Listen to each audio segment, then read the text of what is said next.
അപ്പോൾ എല്ലാവർക്കും പുതിയൊരു വീഡിയോയിലേക്ക് സ്വാഗതം. ഇന്ന് നമ്മൾ ഒരു ട്രിപ്പ് പോവുകയാണ്. ഇവിടെ മുംബൈയിൽ തന്നെ അടുത്തൊരു ബീച്ചിലാണ് ഞങ്ങൾ പോകുന്നത്. ബോറിവലി എന്ന് പറയുന്നൊരു ബീച്ചാണ്. അപ്പോൾ ഞങ്ങൾ സ്റ്റേഷനിലെത്തിയിട്ട് നമ്മുടെ കുരിപ്പുകളുമായിട്ടാണ് പോയത്. അവരെല്ലാം അവിടെ ഇരുത്തിയിട്ട് ഞങ്ങൾ പോകാനുള്ള തയ്യാറെടുപ്പൊക്കെ ആയിരുന്നു. അപ്പോൾ ബോട്ട് വന്നു. ഈ ബോട്ടിലാണ് നമ്മൾ പോകുന്നത്. അപ്പോൾ ഈ ബോട്ടിൽ കയറി നമ്മൾ ടിക്കറ്റ് ഇതിൻ്റെ അപ്പുറം ചെന്നിട്ടാണ് എടുക്കുന്നത്. ഇവിടെ നമ്മുടെ നാട്ടിലെ പോലത്തെ സിസ്റ്റം അല്ല. ആദ്യമേ നമ്മൾ ബോട്ടിൽ കയറണം, പിന്നെ ഇറങ്ങിയിട്ട് അവിടെയാണ് ടിക്കറ്റ് എടുക്കുന്നത്. അപ്പോൾ നല്ല അടിപൊളി സ്ഥലമൊക്കെയാണ്. അപ്പോൾ നമ്മളൊരു ന്യൂ ഇയർ ആയിട്ടൊരു റീഫ്രഷ്മെൻറ്റ് വേണമല്ലോ എന്ന് കരുതി നമ്മൾ പോയതാണ്. അപ്പോൾ ഇതുപോലെ നമ്മുടെ നാട്ടിലെ കടത്തൊക്കെ പോലെ തന്നെ ഒരു ബോട്ടിൽ കയറ്റി അവർ അപ്പുറം നമ്മളെ കടത്തുകയാണ് ചെയ്യുന്നത്. ഇതൊരു നദി, ഒരു പുഴ പോലെ ഒരു ഇതാണ്. അതിലൂടെ അപ്പുറം എത്തിക്കുകയാണ് കടലിൻ്റെ തീരത്തോട്ട്. അപ്പോൾ നമ്മളെല്ലാവരും അങ്ങോട്ട് എല്ലാവരും ബൈക്കൊക്കെ ആയിട്ടാണ് വന്നത്. അപ്പോൾ ഇവിടുന്ന് ഞങ്ങൾ ഓട്ടോ പിടിച്ചതാ അവിടെ വന്നു ബീച്ചിൻ്റെ സൈഡിലോട്ട്. അപ്പോൾ ബീച്ച് ഇതുപോലെ കറുത്ത കളറാണ്. കറുത്ത മണ്ണായതുകൊണ്ടാണ് ഇവിടെ കറുത്ത കളർ. ആക്ച്വലി വെള്ളം നല്ല വെള്ളമാണ്, പക്ഷേ മണ്ണിൻ്റെ കളറാണിത്.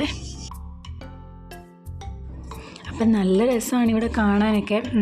എനിക്കാണെങ്കിൽ ഇറങ്ങണമെന്നുണ്ട്, പക്ഷേ ഞാൻ നനയുന്നതുകൊണ്ട് ഞാൻ ജസ്റ്റ് ഒന്ന് ഇറങ്ങിയതേ ഉള്ളൂ. കുളിച്ചൊന്നുമില്ല. ഇതിൽ പിള്ളേരാണ് കുളിച്ചതൊക്കെ. പിന്നെ ഇവരാണെങ്കിൽ അറിയാമല്ലോ, ബോളൊക്കെ കൊണ്ടുവന്നാൽ പിന്നെ വെള്ളത്തിൽ കിടന്ന് കുത്തി മറിയലായിരുന്നു. അപ്പോൾ അതിൽ കിടന്ന് കളിയാണ് അവർ. അപ്പോൾ അവരുടെ ഒരു എൻ്റർടൈൻമെൻറ്റ് ടൈമാണിത്. അല്ലെങ്കിൽ നമുക്ക് ഒരു ഫ്രീ ടൈമൊക്കെ വേണമല്ലോ, ഇങ്ങനെയൊക്കെ ഒരു റിഫ്രഷ്മെൻറ്റ് വേണമല്ലോ. അപ്പോൾ നമുക്ക് നാട്ടിലൊക്കെ ആണെങ്കിൽ നല്ല വെളുത്ത വെള്ളമൊക്കെയാണ്, നല്ല വെളുത്ത കടലാണ്. ഇവിടെ ആക്ച്വലി ഇങ്ങനെ കറുത്ത കടലാണ്. ആക്ച്വലി കളറ് വെള്ളത്തിൻ്റെ അല്ല, മണ്ണിൻ്റെയാണ്. അപ്പോൾ ഇങ്ങനെ ഇവരുത്തിരുന്ന് കളിയൊക്കെയാണ്. അതിനിടയ്ക്ക് കൈയും കാലൊക്കെ പൊട്ടിച്ചിട്ടൊക്കെ വരുന്നത്. അവത്തിൽ നിറച്ച് ഇത് പിടിച്ചിരിപ്പുണ്ട്, കക്ക പിടിച്ചിരിപ്പുണ്ട്. അപ്പോൾ അത് കയ്യിലും കല്ലൊക്കെ കുത്തിക്കൊള്ളിച്ചിട്ടാണ് വരുന്നത്.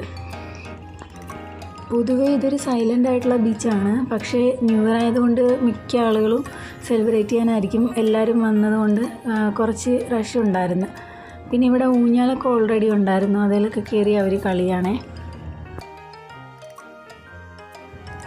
ഒരു തെങ്ങ് കിടപ്പുണ്ടായിരുന്നു. അതിലിങ്ങനെ എല്ലാവരും കയറി ചാടുകയും കളിയൊക്കെ ആയിരുന്നു. അങ്ങനെ പിള്ളേർ, ഇവർക്ക് നല്ല ടൈം പാസ്സായിരുന്നു കുട്ടികൾക്ക്.